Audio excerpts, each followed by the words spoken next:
So now let's speak to amenities. I am highly aware of the superb reputation of your school, and my conversations with several of your alumni have served to deepen my interest in attending. I know that in addition to your excellent faculty, your computer facilities are among the best in the state. I hope you will give me the privilege of continuing my studies at your fine institution.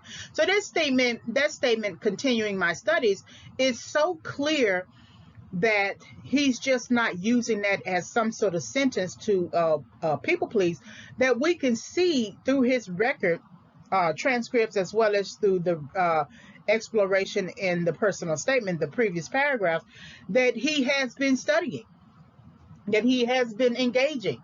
So the statement that he's making here is not one that's just going to, he's using to please the people who are reading the his personal statement.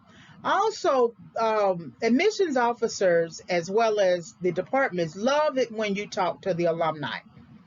They That's their whole goal. They love it when you talk to an alumni because it's almost like a personal recommendation letter when you have spoken to the alumni.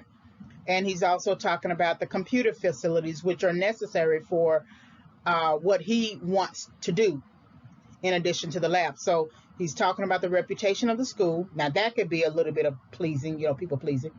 But the conversations with the alumni is something that's very important. The mentioning of the computer facilities, as well as going back to when he wants to use this institution to continue his studies.